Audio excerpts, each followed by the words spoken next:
Welcome to our first video lecture. Your first unit is concentrating on the cell structure. Now, the human body consists of several levels of structural organisation. It has the chemical level, which is at the lowest level, and it includes all atoms and molecules essential for maintaining life, and a cellular level.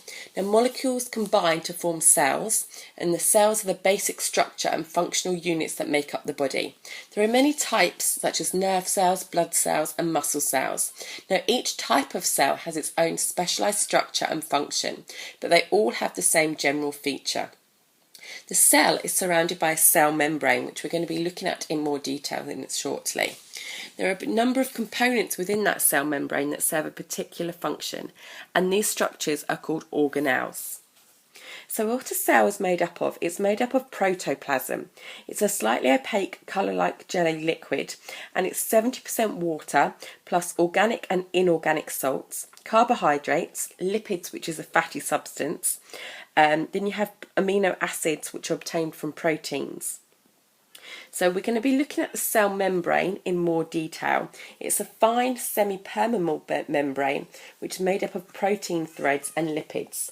It has two functions. It keeps the nucleus and the cytoplasm in the cell, but the other function is to let other substances like your fats and proteins out. Your cell membrane actually works as a filter between the fluid inside the cell and the tissue fluid surrounding it. Some substances can cross the membrane, but others are blocked. Substances go in and out of cells in different ways, and we're going to look at these ways. So we're going to start with diffusion. Now, diffusion is when the membrane has tiny holes or pores between it, proteins and lipids, through which small molecules like oxygen and carbon dioxide can pass. Then we have osmosis. This is the process of transferring water across the membrane by osmotic pressure. This means that the concentration or pressure of a solution is greater on one side of the membrane, so that water will then pass through to that side until the concentration is equal on both sides. When both sides of the membrane have solutions of the same pressure, it's called isotonic pressure. Then we're going to look at dissolving. So fatty substances are too big to diffuse through the membrane's tiny pores, so they dissolve into the fatty or lipid part of the membrane. Active transport is when substances are too large to pass directly through the membrane, or they are not soluble in fat. A carrier substance in the cell membrane takes them from the outside to the inside. Glucose and amino acids are both transferred by active transport. It is known as active because this is when the energy is used. And then lastly, we have filtration. This is the movement of water and soluble substances across a membrane and caused by the difference in pressure either side. The force of the fluid's weight pushes against the surface, and the fluid is then moved through the membrane. This is called the hydrostatic pressure, which is the process responsible for the formation of urine in the kidneys. Waste products are filtered out of the blood into the kidneys tubules because of the difference in your hydrostatic pressure. So let's look at more detail then of the components of a cell. So we have your cell membrane, which is the outer lining that forms the barrier. You have your cytoplasm, which is a semi-fluid within the cell membrane that surrounds the organelles. You have your endoplasmic reticulum, which is a network of channels running through the cytoplasm. It performs many roles, including your intracellular transport and support. Ribosomes are attached to it, and it's here that most of the cell's enzyme activity will take place under the influence of your ribonucleic acid. Then we have cilia, which is tiny hair-like structures that protrude from the cell membrane. They aid movement and absorption. Mitochondria is a double-membraned organelle, also known as the powerhouse. It's responsible for producing the majority of the cell's ATP, which is the energy-carrying molecule, used to capture and store your energy. Then we have the nucleus, which means the central part. In a cell, the nucleus is the oval-shaped organelle that contains the chromosomes, which are your hereditary factors, and the fluid within the nuclear membrane is called your nucleoplasm. Your Golgi body is a structure looking similar to the stack of plates. Its functions include processing proteins and lipids, so your fats, and controlling the enzyme activity of the endoplasmic reticulum. Your lysosomes are single-membraned organelles that contains digestive enzymes. Your lysosomes break down metabolic substances, foreign particles, and worn-out cell parts. And then we have your ribosomes, which is an organelle in the cytoplasm that may attach to the endoplasmic reticulum. It contains your RNA and your proteins. Ribosomes are the site of protein synthesis. So we're now going to be looking at your mitosis. So we're looking at your cell growth and how cells reproduce. So cells grow in a number of processes called mitosis, where exact replicas of your chromosomes in parent cells are duplicated to form daughter cells. Cells reproduce sexually through meiosis, which is a process which produces genetic variation. So mitosis is a multiplication of cells. Mitosis is faster in children and slows down in later life.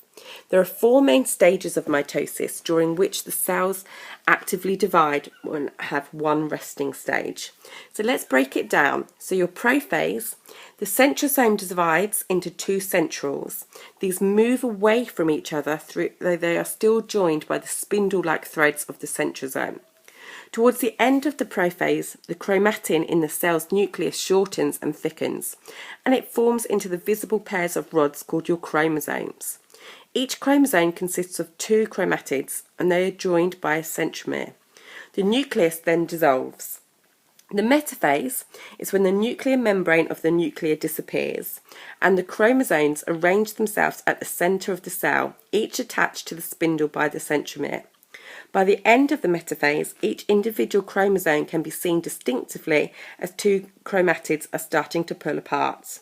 Your anaphase is when the centrosome stretches as the centrals are drawn further apart. Your pairs of chromatids then divide, and identical halves of the pairs move to each end of the cell. At the end of the anaphase, the spindle threads of the centrols divide to form new centromeres, and the cell membrane begins to constrict into the centre. You have your telophase then, which is when a new nuclear membrane appears around each set of chromosomes. The spindle fibres will then disintegrate and the centrols replicate. The cell membranes continue to constrict until 2 cells are formed. These 2 daughter cells will be identical copies of the original single parent cell. Eventually, the daughter cell will also divide, and the whole process will continue throughout life. Your interphase is when the interval in the cell cycle between 2 cell divisions, when the individual chromosomes cannot be distinguished. This is the time when the DNA is replicated in the cell's nucleus. The cell carries out normal metabolic activities, and your nuclear protein is synthesized, and your cells increase in size. Now, your meiosis is the reproduction of cells that result in a gamete or sex cell.